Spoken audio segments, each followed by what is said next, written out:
この度、医学書院の方から、呼吸音聴診ガイドブックを、出しました、放送大学の山内です。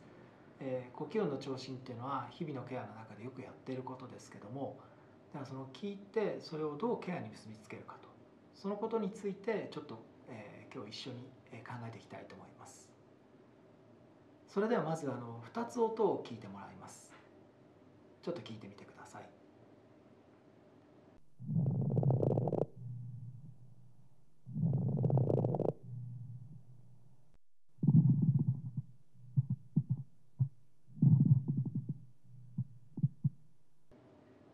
で今2つの音を聞いてもらいましたけども、この音は違ったと思いますが、音が違ってももし私たちがするべきことが変わらないっていうならば、異常な音がありましたってこの一言でいいと思います。でも音が違うことによって私たちがすることが変わるっていうことになるならば、異常な音と一括りにせずに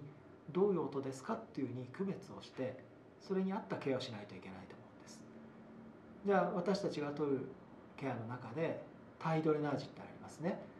体の向きを変えることによって排痰を流すケアですけども、このタイドレナージはこの2つの音に対して両方とも果たして有効なんでしょうかということを少し考えてみたいと思います。先ほど聞いてもらった2つの異常な音、最初の方は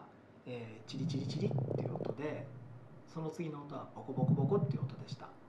でそのチリチリチリっていうのは正しい名前で言うと細かい断続性複雑音、これは肺胞の伸びが悪いような時の音です。一方でもう一つのボコボコボコって音は粗い断続性複雑音といって、気道に過剰な水分があるとこう空気が通る時にそれを弾いて泡立ってる時の音です。となるとタイドレナージっていうのは気道にある水分や分泌物をのけるためのケアですから、後者の方の粗い断続性複雑音には有効ですけども、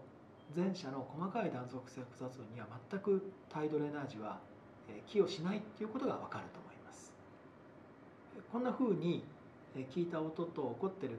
メカニズムはつながってますから、この分類っていうのはすごく大事で、肺の中から生まれる音が4つ、途切れ途切れの音、断続性複雑音というグループがあって、そのはさらに2つに分けます。ボコボコボコっていうさっき言った粗い断続性複雑音なのか、チリチリチリという細かい断続性複雑音です。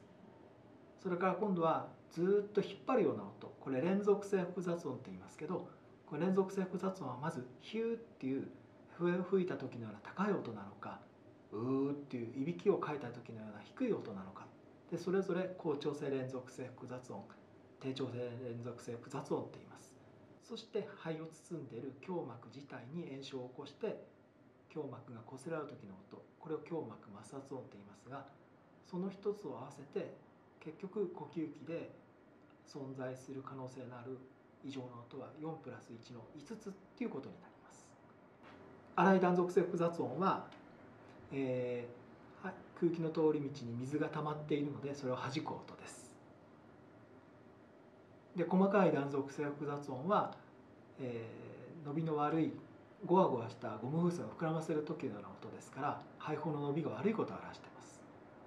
で高調性低調性連続性複雑音は空気の通り道が狭まっている時の音で、高いか低いかはその程度の違いということになります。じゃあさて先ほど説明したように私たちが、呼吸音を判別するっていうのは4プラス1の合計5つ、これをきちっと分かればいいということは、今聞いた音はそのうちのどこなんだろうっていうその振り分けをするってことになりますから、そもそも自分の中にその音のカタログを持つ必要があります。でこの音のカタログがきちんとできていれば、あ、これはこの音だな、あ、これはこの音だなっていうふうにその振り分け作業を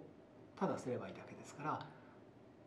ポイントとしては自分の音のカタログを自信を持って作り上げるということになります。でそれはやはり患者さんで聞くことももちろんありますけど、なかなか自分が勉強したい時に聞きたい音がいつもそこにあるわけではないとなったら、それにどうやってアプローチするかっていうと、それを聞けるやっぱり方法があって、一つは、この本についているウェブサイトをスマホで見てもらうと、こんな風にスマホの中から、自分の聞きたい音を聞けるような画面に、行けますので、それを聞いていただくと。でこれはむしろイヤホンで聞くのは聴診器で聞いてるので非常に近いですから、とてもいいトレーニングになると思います。そしてただ音を覚えるだけではなくて、それがどういう意味だったのかなっていうのはやはりこの本を紐解いてもらって、自分の聞いた音はこういうことを体の中で起こってるんだなっていうことを結びつけながら自分の音のカタログを実践向けにこう鍛え上げていってほしいと思います。どうぞよろしくお願いします。